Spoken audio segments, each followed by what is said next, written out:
Hello! The most anticipated video, as I can read from the feedback I got from you guys, is the video about the black sheep, so here we go. Black sheepology. For beginners and advanced, for goats, sheep, lions, or a combination of this. Yes.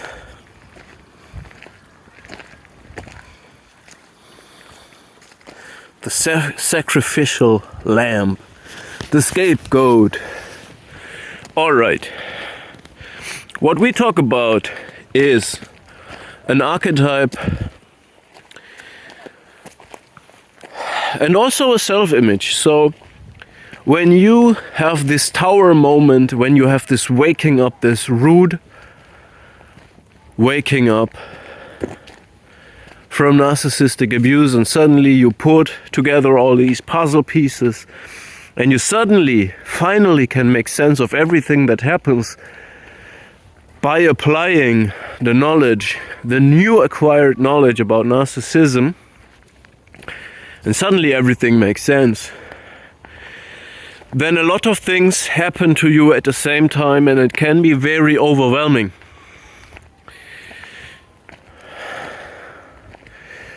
You see the world in completely new eyes, and this process goes in waves. So you think, wow, everything makes sense now. And I see everything with new eyes, I have a new understanding. But then it happens again and again. Like waves of birth and going with pain. You know, like when you bring something to life, when you have a birth, it comes in waves and with pain. How do I know it? I'm a man. Maybe because I have integrated my anima. Wait, there's somebody coming and it's too strange that I'm talking about having a birth situation. Be right back. Alright, so it can be overwhelming because it's too many things at the same time. You understand the trauma of everybody around you, why they now act like they have to act. Your own trauma is surfacing. You understand why you act the way you act, why you had problems enforcing boundaries, staying stubborn in the pursuit of your goals, your dreams, and so on. And I say it's an archetype, the black sheep, also because you will, in this situation that you find yourself in, this newborn you will probably be drawn, or you will probably feel it like a spiritual awakening. You might find mercy in the imagination or the feeling, the experience of God and Jesus being there for you. You might find yourself, identify yourself with the role of a black sheep, with a sacrificial lamb, and Jesus has experienced exactly the same thing. He is, you know, the Lion of Judah that appears like a slain lamb, so he's both. And so it can be in the first levels a spiritual awakening. You can feel closer to God. It can also be that you experience only the psychological side of it, that you suddenly educate yourself like crazy to hold step with what is happening and understand it. And you might also then stumble upon the psychology of Carl Gustav Jung about individuation, you might find about coaches like Sam Vaknin, who is not a coach, psychologist, and Richard Grennan, who can tell you everything about narcissistic abuse recovery. But I have something for you as well. You know, Sam Vaknin will tell you, before healing you have to do certain steps, otherwise you move on with poison in yourself, with bombshells, with trauma within yourself, and you think, oh, now I'm healing, but in fact you are now carrying something with you that you don't want to carry with you. And is your colonized mind. It introjects negativity from the narcissistic abuse. And I can also tell you something that you have to do, because well, what is it that gives narcissistic persons, abusive people, power over you? Why do you, even when you go no contact, still struggle and have so much grief? Isn't it that the abusers are gone now and you can just heal and move on, like when you fell on the ground? You just start automatically healing and everything will be fine? No, it's not the same thing. And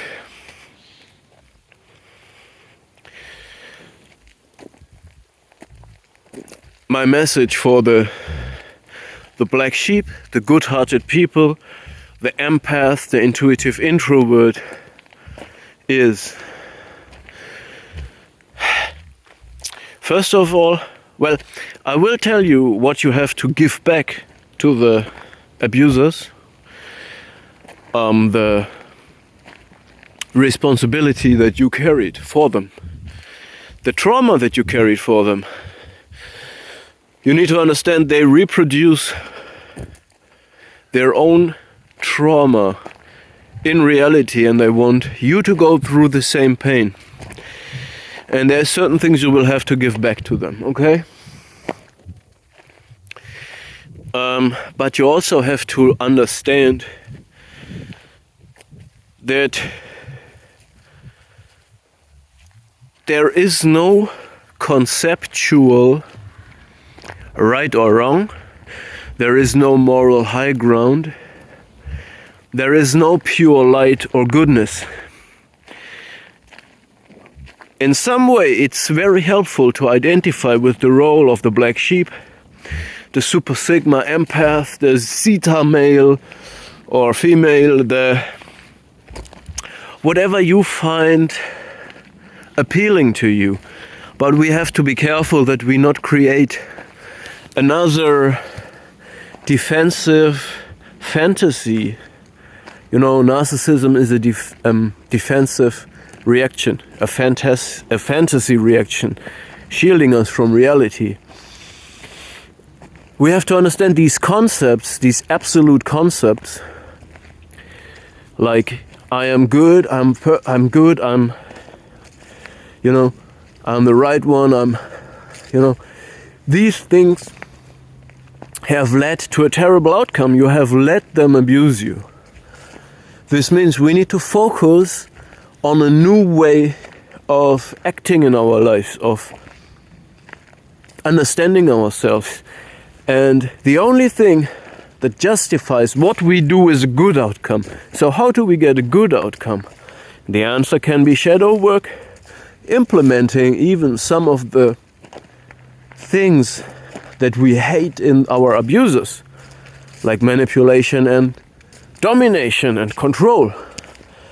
So you need to answer this for yourself. What do you need to do to have a good outcome for you? What is the good outcome for you? And obviously, you're holding on to concepts of absolute doing the right thing and a good thing, because being always kind is a good thing. Trying to save a family is a good thing. Being honest is a good thing. These are concepts and ideas that are absolute. But our life is different. And we need to learn this. Alright? So whatever we do, whatever we embody, whatever emotion we have, and if it is hate and if it is aggression, maybe it's better to live it out immediately and enforce the boundaries. Think about that. But now, why is it that they still have power over you? When we look at Will Smith, okay, why is Jada Pinkett having so much power over him? It is because he wants to save the family. He wants to hold it together. He wants to save the image of the family. This is why she can, Nietzsche said we have to go through a transformation. We start out as a camel that takes on all the weight and all the responsibility and always says yes. And Will Smith is carrying the whole family. And Jada Pinkett sits on his back and says, oh, the house that you build is too big. Tupac has a better personality than you. And this Anakin Skywalker she triangulated him with, he gave me the feeling that you couldn't give me. So she puts down on him and devalues him. He who carries her, he who enables her to get everything that she wants, and he still fights for her. This is how she uses him. So she devalues him, immaculates him, humiliates him, dysregulates him, and he still carries her. So Nietzsche says this is the camel, and we have to become a lion and throw down everything that we carry for other people, okay? But Nietzsche also says when we're fighting monsters, we have to be careful that we're not becoming monsters ourselves. This is why we figure out immediately after narcissistic abuse, forgiveness is important. But first of all, we have to forgive ourselves. We have to admit our vulnerability. We have to admit what happened. And we have to forgive ourselves for that. But this is why they still have power over us after the abuse, because probably we cannot forgive them. And in the case of Will Smith, he cannot forgive her that she is who she is. And he wants to keep the family together, but it's not possible. It's not possible. They messed up so far that their own son wants to divorce himself from their battle that they're still waging. And it can be another form. How they have power over you is that they have your children hostage. So when you're co-parenting, they have your children and projecting their shared fantasy and immorality, the absence of identity core, of moral, of everything, the absence of everything. A pseudo-mutual, pseudo-hostile, insane, psychotic, narcissistic fantasy on the children. They coerce the children to live with that. And you will suffer from this because you see your children taking on negative traits like depression, moral decay. Can be much more negative things that you realize. And this is why they still have power, and you can never forgive someone for doing this constantly. So, by the way, Nietzsche said, after you became a lion and You throw all of this away, you go no contact, you forgive yourself, you admit what happened, and so on. Don't become a monster when you fight monsters. This means the goal is, by the way, to become a child again that rolls out of itself, a wheel that rolls out of itself. This means we have to get back our innocence and get back to where we started. When you, and a third thing that can still bind you to your abuser is that you really believe that you grieve and can't let them go because you think you love them. But I tell you now something, you do not love them. What you love was the idealized image of yourself that they projected back to you. A person that abuses you is ugly, is empty, is not there. They snapshotted you, reflected an image of the energy that you give them back to you, and you love that. But that's not them, okay? Somebody come in, wait a second. So, you need to understand. You abandoned yourself.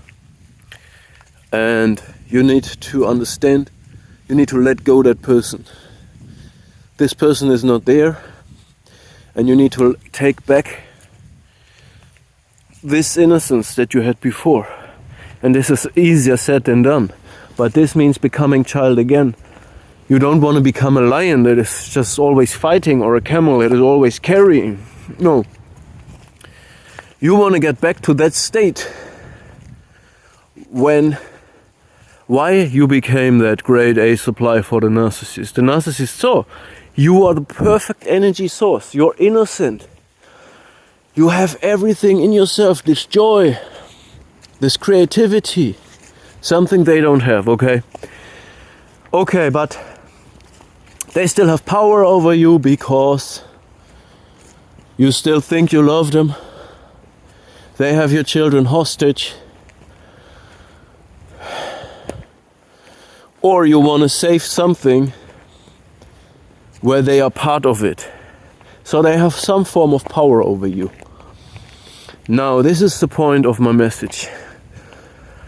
What you need to do is everything possible to give them back this load that you carried for them. And this means you cannot communicate with them. You cannot communicate with them. It's not possible. You did it. The result was you lose everything, okay? So this means you have to hand it over to professionals. This means get lawyers and let them handle everything. Both your financial situation, the situation of your possessions, the divorce, the form of contact, and also, if necessary, the children. When all of this is through, you have done everything you can possibly do. And you have given them back the responsibility that they were deflecting, that they did not want to take. And there is this Solomonic judgment or justice where there were two women fighting over a child. And King Solomon said, all right, well, each woman takes one hand of the child and we will cut the child in two. And the real mother let the child go. This means you might even leave your children behind with them. Because these people are not interested in the children, they are interested in selfish interests. So they leverage everything. They are willing to sacrifice the well-being of the children for their selfish needs. And this means they don't take the responsibility that they should for the kids. Will Smith wants to save his family. The result is his boy can't take it anymore. And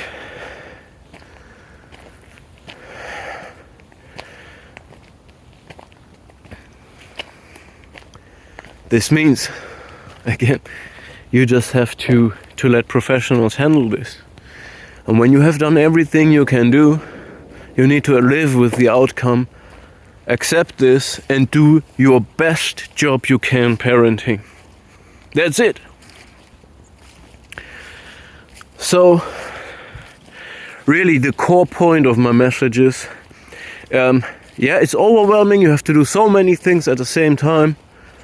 Getting rid of introjects, giving back the whole responsibility that you took over the whole situation by de-escalating and being agreeable. Give all of this back. Let go of everything that the narcissist have spoiled or have their hands on. Except of children, of course, you can never let children go.